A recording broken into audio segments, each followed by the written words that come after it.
Good morning, everyone. We are 10 days into the government shutdown, and just today, the President has invited the House Republicans to have a discussion about the way forward. We're hopeful that this is the beginning of a meaningful dialogue with the President about the important issues that face this country.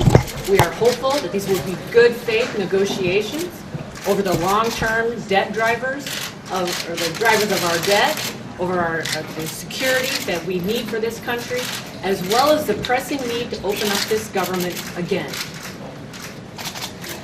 That's why we're going to offer legislation that will offer a temporary increase in the debt ceiling to allow us some time to continue this conversation, because it is time for solutions. The Democrats' unwillingness to have this conversation has actually resulted in a delay and an ongoing government shutdown, and it's hurting the American people. It's gone on too long. We hope that the President will choose negotiation over crisis, leadership over inaction, and dialogue over silence. It's time to solve our problems. You know, the President is fond of saying that no one gets everything they want in a negotiation. And frankly, I agree with that. Nobody gets everything they want. But over the course of the last 10 days, we've been trying to have conversations with our Democrat colleagues. They don't want to talk. The President doesn't want to talk. We've tried to offer bills that would reopen parts of the government, only to have them rejected by our counterparts over the United States Senate. So what we want to do is to offer the President today the ability to move a temporary increase in the debt ceiling, in agreement to go to conference on the budget, for his willingness to sit down and discuss with us a way forward to reopen the government and to start to deal with America's pressing problems. Listen, it's time for leadership. It's time for these negotiations and this conversation to begin. And I would hope that the President will look at this as an opportunity and a good faith effort on our part to move halfway to what he's demanded in order to have these conversations begin. The American people expect both sides to sit down and work out their differences when you're operating in divided government.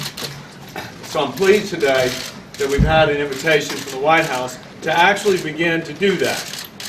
And, you know, we have seen now for 10 days a government shutdown. It's not what we asked for. It is what was the result of the two parties not being able to sit down and talk. And there is very little time left. We cannot waste any more time.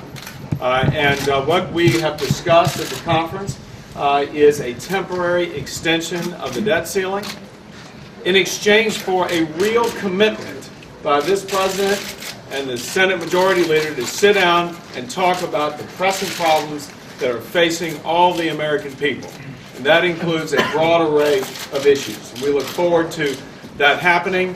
And if you look throughout history, presidents who have governed in a divided government have all sat down and talked with the other side. It's about time this is happening.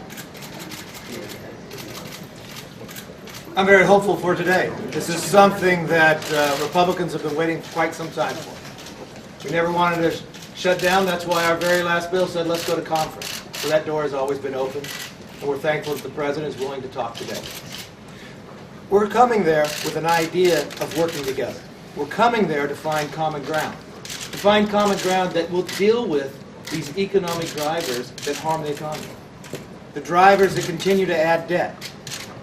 So when we make an offer today for a temporary extension, we're looking for a structure that puts us on a path to get a budget, to take care of the debt, and move this economy in a stronger position and have all American win.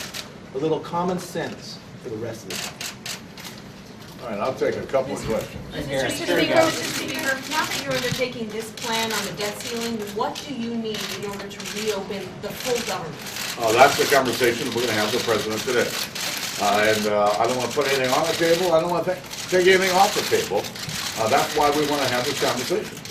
Mr. Speaker, what's in this agreement that will prevent us from being in the exact same place in 6 weeks? Well, clearly, you could end up back in the same place, and we don't want to be there. Listen, I think the president wants to deal with America's pressing problems just as much as we do. But in order to deal with these pressing problems, we've got to sit down and have a conversation that leads to a negotiation that begins to solve these problems for the future and for, frankly, our kids and our grandkids. Last question. Speaker, when you reopen the government, if the president doesn't agree to do anything to change Obamacare? If ands and buts, we can't be enough. Every day. Right here, right here. Take a step back, guys. Take a step back. I got it. All right, that's right. Right back.